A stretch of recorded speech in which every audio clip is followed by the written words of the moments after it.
The invisible gift.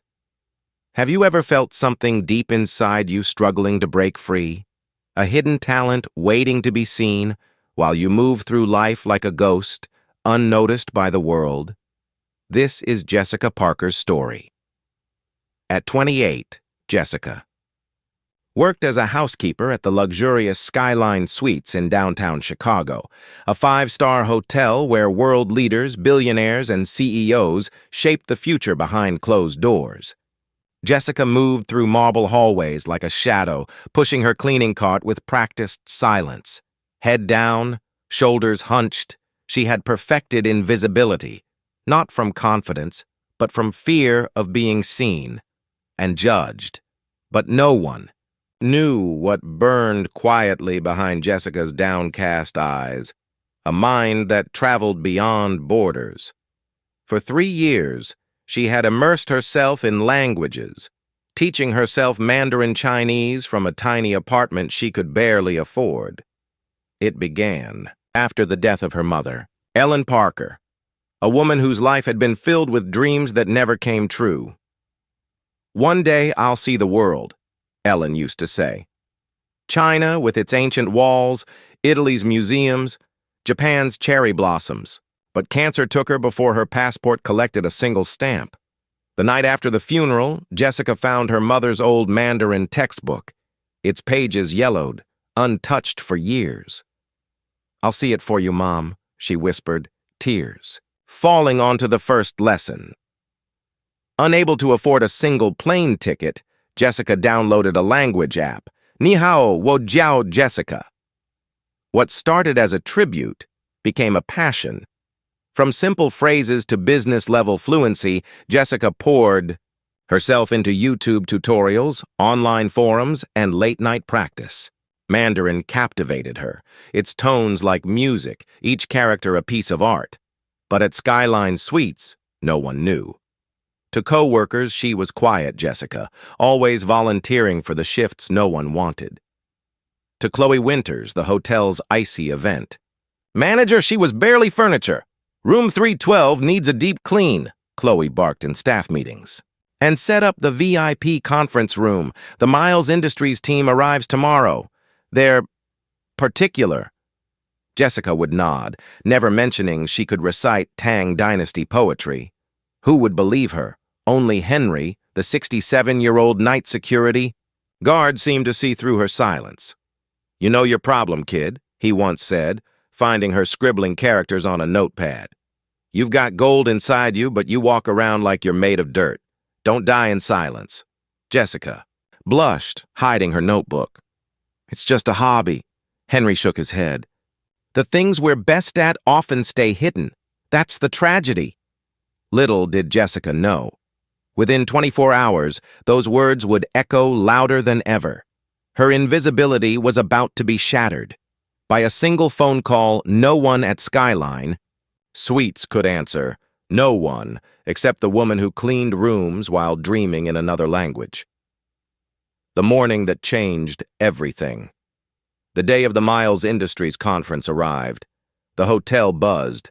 50 international executives were expected. Rumors swirled that Adrian Miles himself, the brilliant young CEO, was attending in person. All staff must be on their best behavior.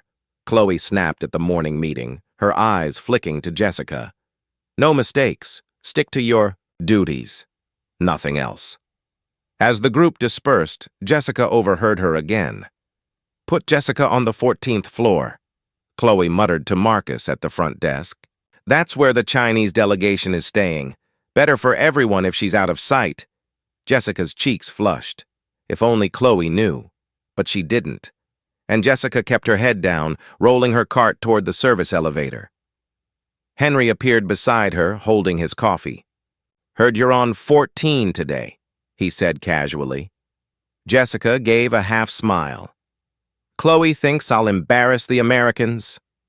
"Maybe," Henry said. "Or maybe the universe is putting you exactly where you need to be." The elevator dinged. He stepped back. "Don't forget, kid, don't die in silence." The 14th floor. The 14th floor was quiet. Most guests were at the conference downstairs. Jessica moved quickly, whispering Mandarin phrases under her breath as she cleaned.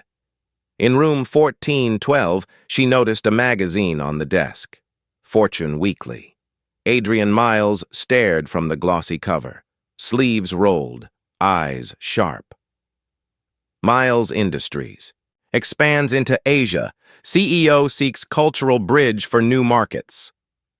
By late afternoon, Jessica entered the executive lounge to clean. Assuming it was empty, she worked quietly. Then she heard a voice. No, that's not what I'm saying. A man spoke tensely into a phone.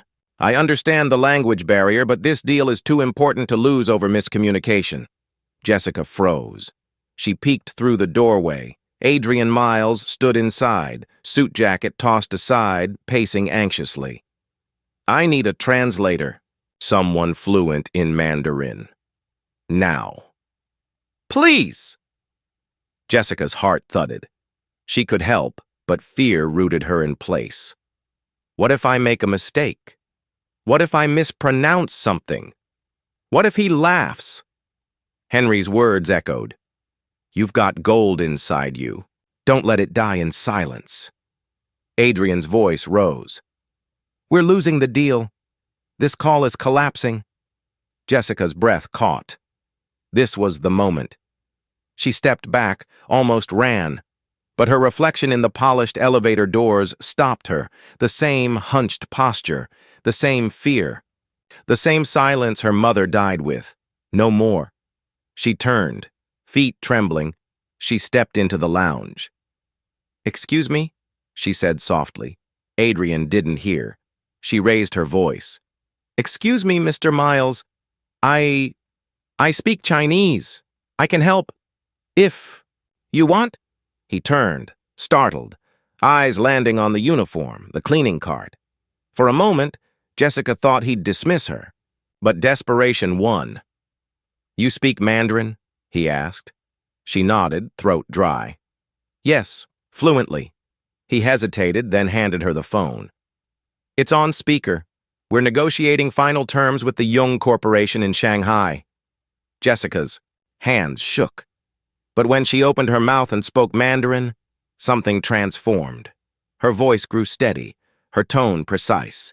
She navigated the conversation seamlessly, interpreting cultural nuances, smoothing tensions, clarifying misunderstandings. Within minutes, the call shifted. The deal moved forward. Adrian watched, stunned. When the call ended, he stared at Jessica in silence. What's your name? He finally asked. Jessica, she replied, heart still pounding. Well, Jessica, he said, smiling for the first time. I think you just saved a multi-million-dollar deal. What happened next? That moment changed everything. Jessica's name spread through Skyline Suites like wildfire. No longer invisible, she was seen, not as a maid, but as a woman with rare talent and fierce dedication. Offers followed. Not just from Adrian Miles, but language departments, business networks, international firms. But more important than any job offer, Jessica had stepped into the light. For the first time, she let the world see who she truly was. Now it's your turn. What would you do if your moment arrived unexpectedly? Would you step forward or stay hidden? Sometimes life's greatest opportunities come wrapped in fear. But courage, even for a single second, can rewrite a lifetime. If Jessica's story moved you, subscribe now. Because just like her, you have something inside you the world needs to see. And here, in this community, we believe in ordinary people doing extraordinary things. All it takes is one moment. Confident, the tones flowing naturally as she introduced herself and explained the situation. The surprised voice from Shanghai was rapid and formal, but Jessica understood every word, nodding as she listened. For 15 minutes, Jessica translated. Complex business terms between Adrian and Mr. Jen. The misunderstanding was clarified. Tensions eased. Even laughter emerged as cultural nuances were properly explained. As the call concluded successfully, Jessica handed back the phone. Suddenly, aware of what she'd done, she had stepped out of shadows, made herself visible, and now Adrian Miles was looking at her, really looking at her, with an expression she couldn't quite read. "I'm sorry for interrupting," she said quickly, backing toward the door. "I should get back to work." "Wait," Adrian said. But Jessica was already retreating, her face burning with self-consciousness. "Thank you," he called after her, but she was gone, hurrying down service stairs rather than waiting for the elevator. For the rest of her shift, Jessica alternated between exhilaration and terror. She had done it for 15 precious minutes. She had been more than invisible, been valuable, capable, needed. But as she finished her shift, reality settled back. Tomorrow she would return to being just Jessica the cleaner. The moment would fade. Life continue as before, or so she thought, until she found Henry waiting at the employee exit, a knowing smile crinkling his face. "Heard something interesting happened upstairs today," he said casually. Jessica tensed. "Who told you nobody needed to? It's all over your face." Henry chuckled. "The question is, now that you've let that light shine for a minute, are you ready for what comes next?" "Nothing's coming next," Jessica insisted, pulling her coat tighter. It was just a one-time thing. Henry shook his head, eyes twinkling with something like pride. "Kid, when you strike a match in a dark room, people notice. You just lit yourself, up for the whole world to see." As Jessica walked to the bus stop, she couldn't shake the feeling that something fundamental had shifted beneath her ordinary life. For the first time in years, she felt both terrified and alive.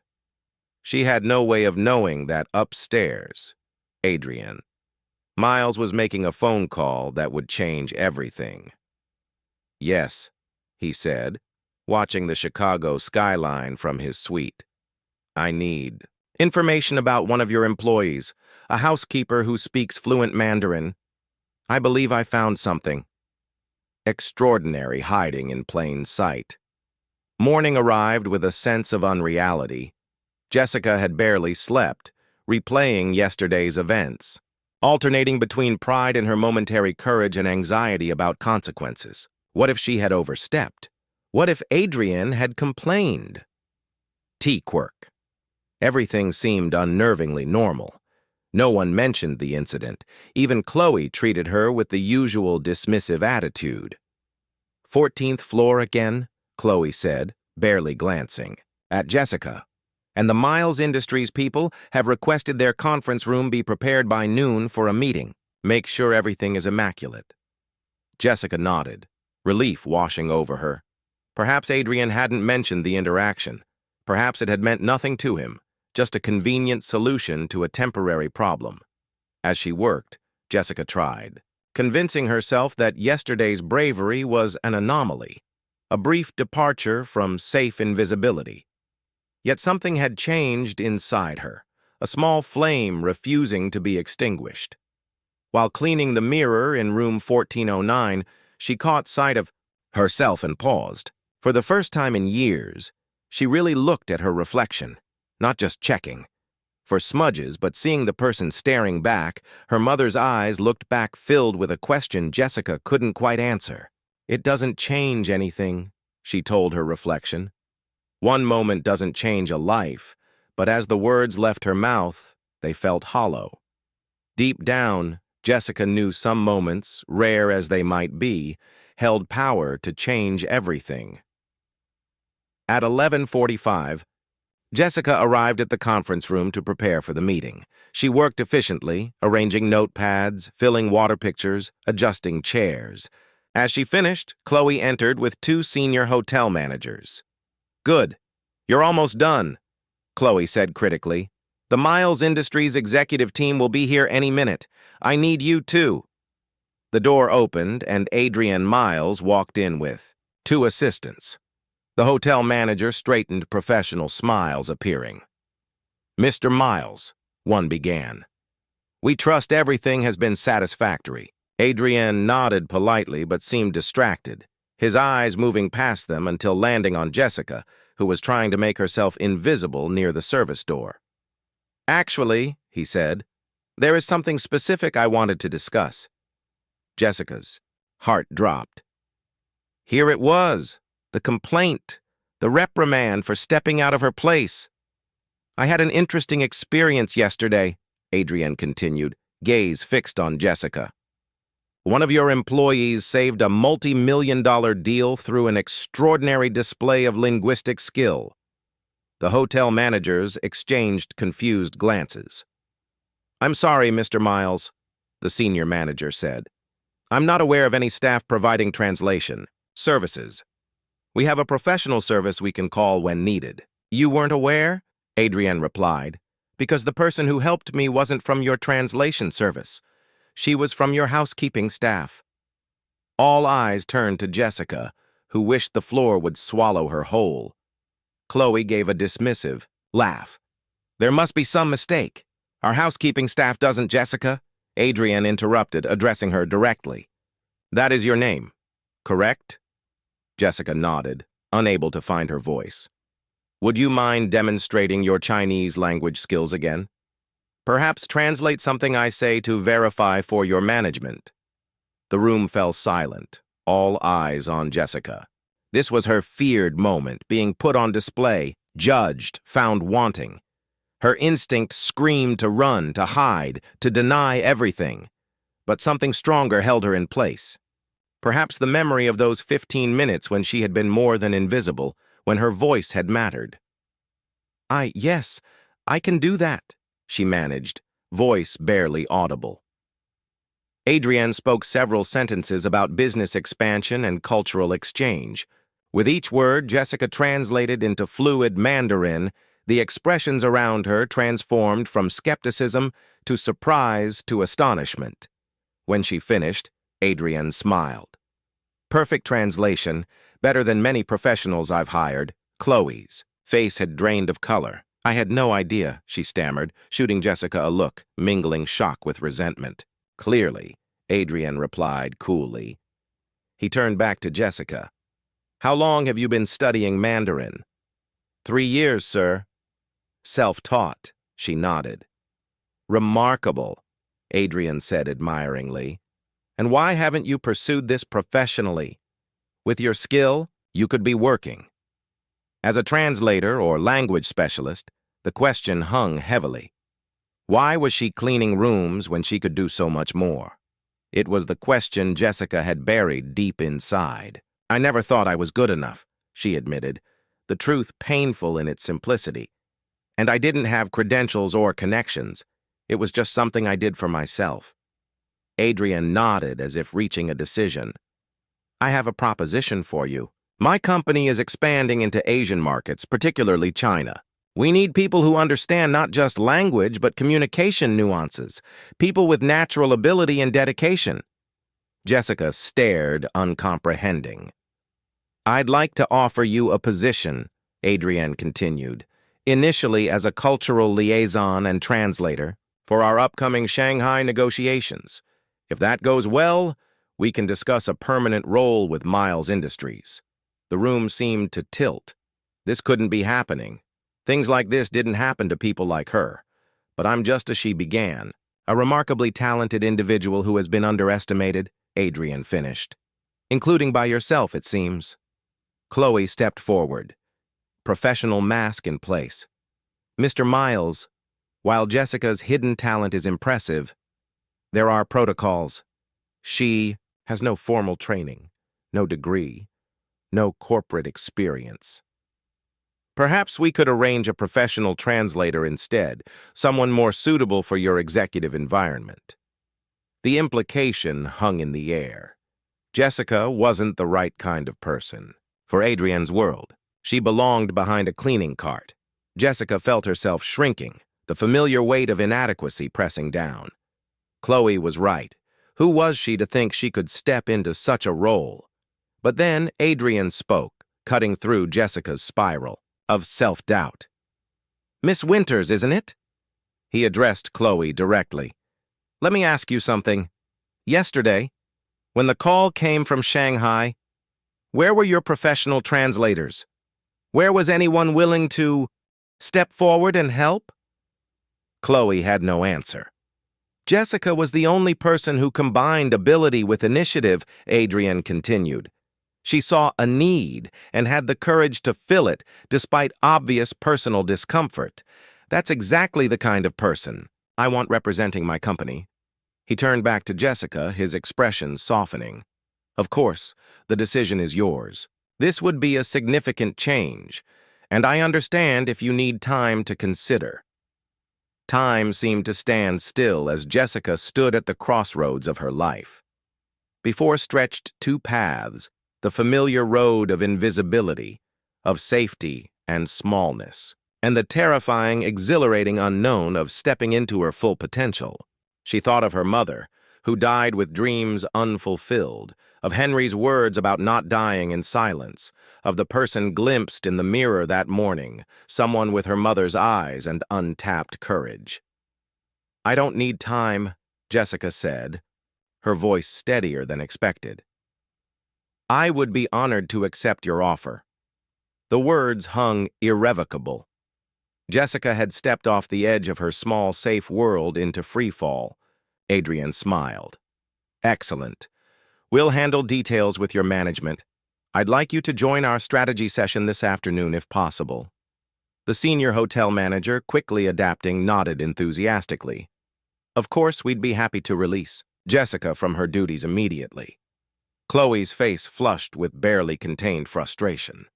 "But what about her responsibilities here? We're already short-staffed, and replacing her on such short notice will be challenging but manageable." The manager cut in smoothly. "We're all delighted for Jessica, aren't we, Miss Winters?" Chloe's smile was tight. "Of course. How fortunate for her." As the group dispersed to make arrangements, Jessica found herself alone with Adrian. "Thank you," she said, still processing everything. "I don't understand why you'd take a chance on someone like me." Adrian studied her curiously. "Someone like you? You mean someone who mastered a complex language through discipline and stepped forward when it counted? I don't take chances on people like that.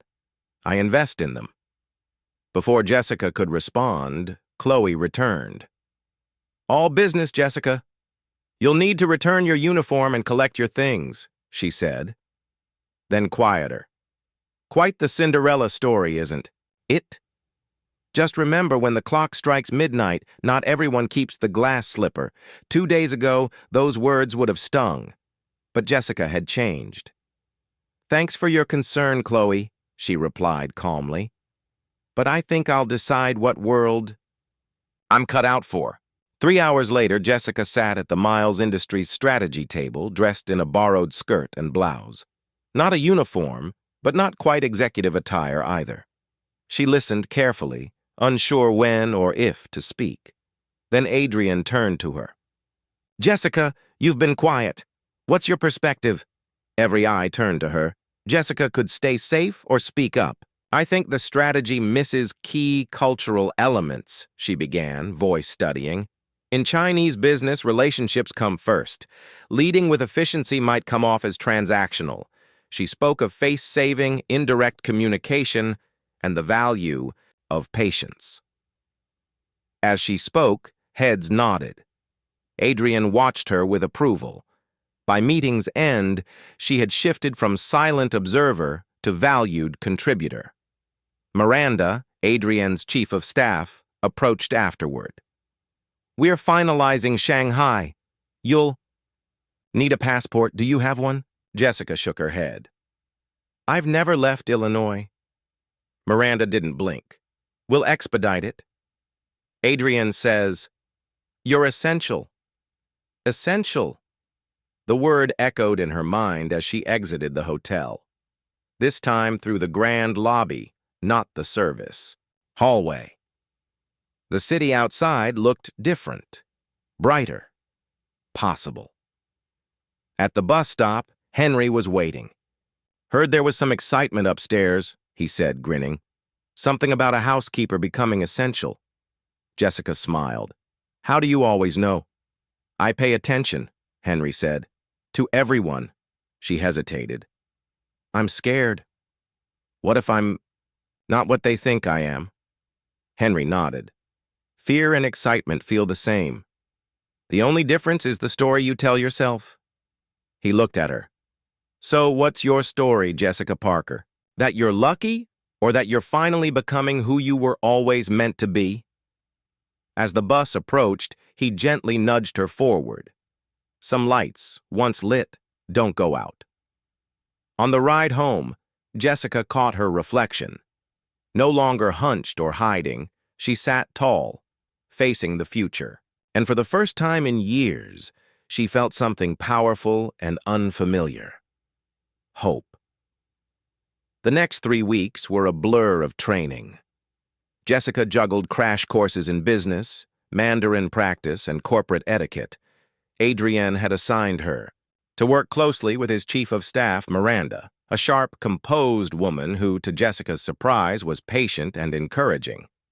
"You're picking this up faster than most MBAs," Miranda said one day.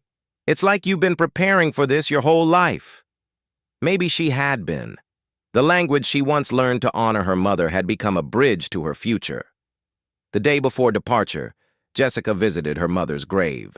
"I'm going to see the world for both of us now, Mom," she whispered, placing fresh flowers. At the headstone that night, a message lit up her phone. Lobby bar. Perhaps one farewell drink? Henry sat at the bar out of uniform for once. "Look at you," he said warmly. "You carry yourself different now." Jessica smoothed her blazer. "Still feels like dress up, like someone's going to realize I don't belong." "That feeling never completely goes away," Henry said. "Some people are just taught from birth to ignore it." As they shared a quiet moment, Jessica asked, "Why did you believe in me?" Henry's voice softened. "Because 30 years ago, I was you. Different story, same fear. I missed chances. I still regret helping you. Maybe it's my way of changing that." Jessica smiled. "It's not too late for you either," Henry chuckled. "Actually, I have an interview, head of security at the Art Museum. Watching you reminded me there's still time for one more adventure." As they parted, he handed her a worn book of Chinese proverbs. "Found this years ago." "Couldn't. Read it, but figured it might mean something to you now." The next morning at O'Hare, Jessica joined the Miles Industries team, heart racing. Boarding was interrupted by a familiar voice. Chloe, now joining the trip as a hotel liaison, Chloe offered a cool smile. Hotel management thought it best someone experienced represented Skyline. Adrienne's eyes narrowed. "I wasn't aware of this addition." Jessica kept quiet, rattled but composed. During the 14-hour flight, doubts crept in. Could she truly belong at that table? Or was she just a translator in a borrowed suit? Shanghai's skyline dazzled and overwhelmed her. At the luxurious hotel, old instincts kicked in as she unconsciously assessed the room's cleanliness. The line between who she was and who she was becoming blurred. The next morning, Miranda came to escort her to Adrienne. Jessica feared the worst, but instead found him calm. "Do you know why I brought you here?" he asked. "Because I speak Chinese." Adrienne shook his head. "I have a dozen translators. I chose you because when others froze, you stepped forward. That kind of courage can't be taught." In the negotiation room, Jessica steadied herself. Mr. Jen greeted her in Mandarin, his warmth genuine. "So, you're the voice from the phone. Adrienne told me your story." "Impressive," Jessica responded confidently. Throughout the meeting, she became more than a translator. She bridged cultures, diffused tensions, and explained nuance. No app could replicate. By day 3, her presence was essential. Even Chloe had to acknowledge her. "You're doing better than I expected," she said. "But let's see how long this fairy tale lasts."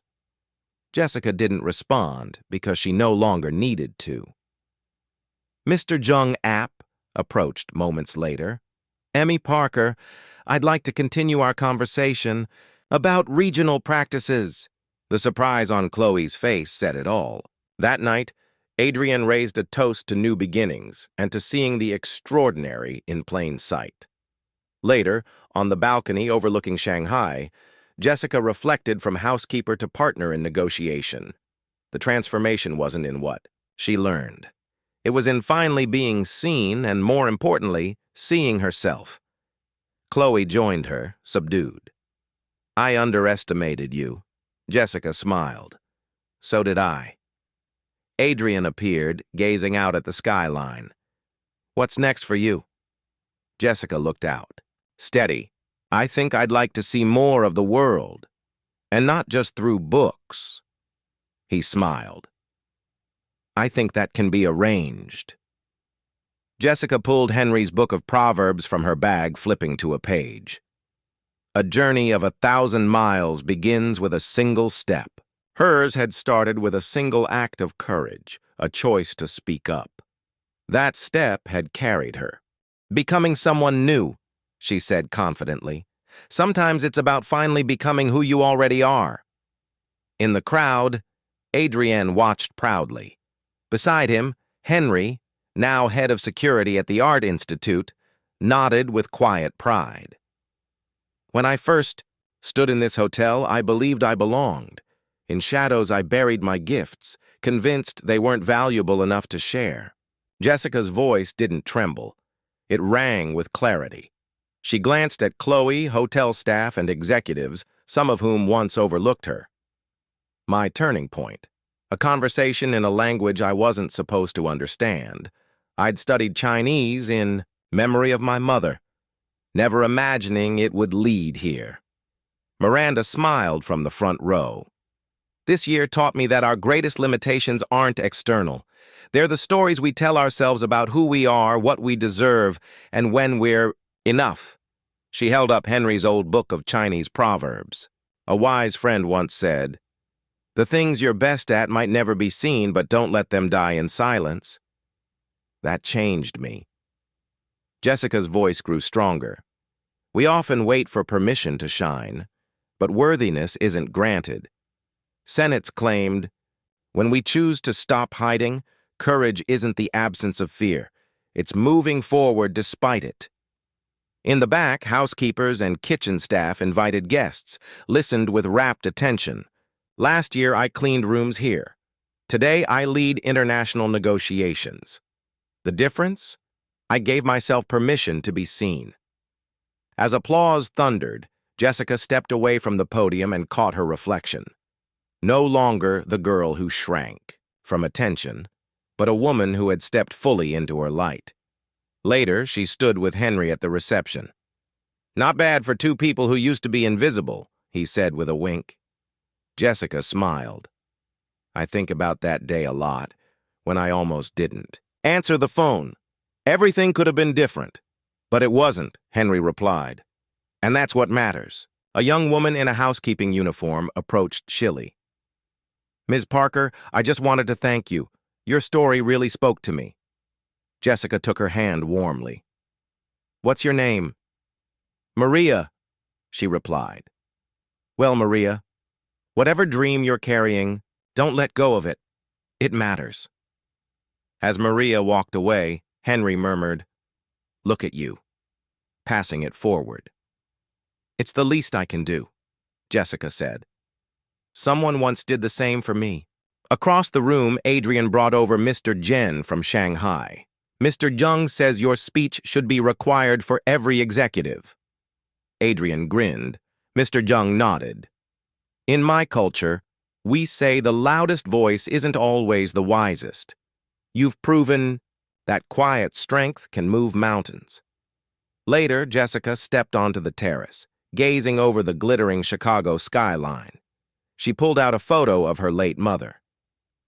"We're seeing the world together, Mom, just like you wanted." Inside, she caught the eye of a housekeeper adjusting flowers head down unnoticed. Jessica smiled. The woman returned it and straightened just slightly. In that moment, Jessica understood her journey wasn't just about titles or achievements. It was about visibility of self of others, the courage to be fully seen and to see others fully.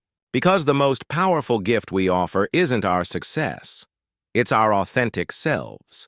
If Jessica's journey stirred something in you, an untold dream, a quiet voice, a hidden gift, don't let it stay buried. Subscribe now to join a growing community of everyday storytellers and dreamers. Thank you for reading. Your voice matters, your dreams matter, and the world is waiting. Let's step into the light together.